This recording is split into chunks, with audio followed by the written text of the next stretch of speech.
تو ہمارا تو کلچر آپ پورے کے پورے ناردرن ایریا میں اگر ویسٹرن آئیں گے تو ویسٹ کلچر کو آپ دیں گے. 70 سال ہو گئے ہیں آزادی حاصل کی. اس سے پہلے جو ہمارا کلچر تھا, یہ باتیں بڑی عجیب لگیں گی ٹی وی پہ اور بڑے دشمن بنا لوں گا, مجھے پتا ہے, وہ انڈین کلچر تھا. ہم ابھی تک کنفیوزڈ ہیں کہ ہمارا کلچر ہے کیا. ہاں, وہی جو مشورہ صاحب نے بات کی تھی, ہم انڈین کلچر میں جی رہے ہیں. ہم اب اپنے آپ کو ابھی انڈین سمجھتے ہیں.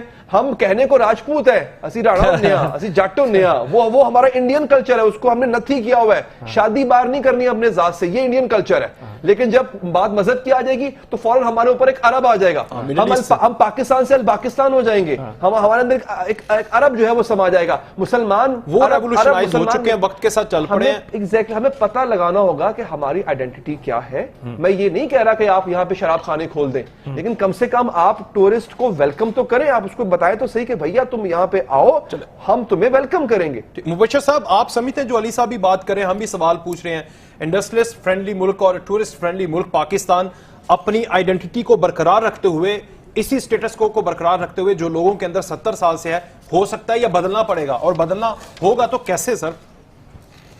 دیکھیں, سب سے پہلی بات یہ ہے کہ سب کچھ ہو سکتا ہے, لیکن حکومت ایک بات کا فیصلہ کر لے کہ حکومت نے خود بزنس نہیں کرنا اور لیول پلینگ فیلڈ کریٹ کرنی ہے. جو ابھی پہلے آپ کے ایک مہمان پبلک پرائیویٹ پارٹنرشپ کی بات کر رہے تھے, اور میں آپ کو ایک لمبی اگزامپل دیتا ہوں. سر, پی آئی اے کو تو بیچ نہیں پا رہے, ریلوے کو ہم پرائیویٹائز نہیں کر پا رہے, تو کیسے وہ اس طرف جائیں گے؟ میں آپ کو بتاتا ہوں. دیکھیں, وہ ایک الگ ڈیبیٹ ہے, اس پہ بھی بات کر لیتے ہیں. آپ کو میں انڈیا کی اگزامپل دیتا ہوں, کیونکہ آپ انڈین فارمر کی بات کر رہے تھے. تو انڈیا کی اس وقت جو ایکسپورٹ ہے فلم انڈسٹری کی, وہ تقریباً $55 بلین پر اینم کی ہے. اور 1978 میں 1980 تک پاکستان اور انڈیا کی فلم ایٹ پار تھی, ایک برابر تھی. پھر وہاں 10 سال کی ایمنیسٹی آئی, ٹیکس ایمنیسٹی. اچھا, وہ ٹیکس ایمنیسٹی کا کیا مطلب تھا؟ انہوں نے کہا کہ اچھا علی حیدر صاحب, آپ کی جو ہے ٹیکسٹائل مل ہے, آپ نے اس پہ 10 کروڑ کا ٹیکس دینا ہے. اگر آپ وہ فلم انڈسٹری کے ان ڈیزگنیٹڈ ایریاز میں لگا دیتے ہیں تو آپ کو وہ ٹیکس چارج نہیں کرے گی. میں دنیا کو اتنا, میں فار ایگزامپل یہ پیپر بیچ رہا ہوں, میں اتنا مہنگا ہوں کہ مجھے مہنگا پڑ رہا ہے تو مہنگا بیچوں گا نا, مجھ سے کوئی کیوں لے گا؟ پوری انڈسٹری بنگلہ دیش کیوں چلی گئی کہ مجھے کاسٹ پڑ رہی ہے, مجھے مہنگی پڑ رہی ہے ایکسپورٹ. آپ مجھے انسینٹیو دیں, مجھے بجلی سستی دیں, مجھے گیس سستی دیں, میرے پہ کوئی ٹیکس کی آپ نے اگر لگانی بھی ہے, کوئی چھوٹ لگانی ہے تو وہ لگائیں اس انڈسٹری کو. اب انڈیا 153 بلین کی آئی ٹی ایکسپورٹ کر رہا ہے سر. آپ کا ٹوٹل میرا خیال ہے شاید ہماری بمشکل جو ہے وہ اب جا کے 300 کچھ ہوئی ہے ہماری. نہیں, میں اس پہ تھوڑی سی ایک لفظ پہ کہنا چاہوں گا. دیکھیے, پورا یورپ جو ہے نا وہ صنعتی معاشرہ ہے, اور پورا یورپ جو ہے رشیا سے انرجی لیتا ہے.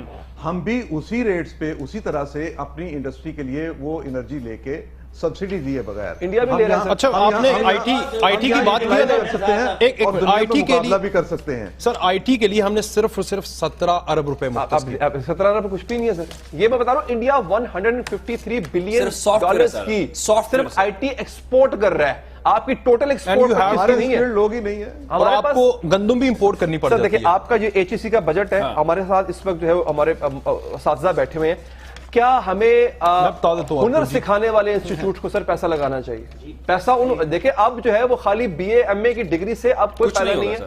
آپ کو ہنر مند پیدا کرنے ہیں. جرمنی کی آبادی 8 کروڑ ہے ناصر بھائی, 8 کروڑ. اچھا, میں نے تو نہیں دیکھا کہ فارن منسٹر نے آتے ہی کہا کہ دنیا کا چوتھا بڑا ملک, دنیا کا تیسرا بڑا ملک, معیشت میں ہم یہ ہیں, ہم وہ ہیں, تم کچھ نہیں ہو, ساری دنیا گندی ہے, سب سازشی ہیں, ہم دنیا کا سب سے زیادہ آبادی والا. سر, اس طرح کی حرکتیں پڑھے لکھے ملک کے لوگ نہیں کرتے. میں ویسے بول رہا ہوں, ابھی آپ نے جرمنی کی پورے پاکستان کی بات کر رہا ہوں. آپ کی نیٹ کی کنسسٹنسی نہیں ہے, آپ کام کرنے جاتے ہیں, ابھی آپ موبائل پہ بات کر رہے ہیں, پتہ چلے لائن چلے گی ہے, تو وہ ڈسٹربنس اتنی ہے. جب آپ کی کنسسٹنسی نہیں ہوگی تو یہ جب اتنے لاکھوں نوجوان ہر سال 26,000 آئی ٹی کے نیٹ گریجویٹ نکل کے مارکیٹ میں آتے ہیں, وہ کہاں جائیں؟ ان کو تو جاب ایگزسٹنگ بزنس اگر نہیں چل رہے تو آپ جو ایگزسٹنگ اسٹاف آپ مینٹین نہیں کر پا رہے, تو آپ کو میں نے کہا کوانٹم لیپ چینج لانی ہوگی.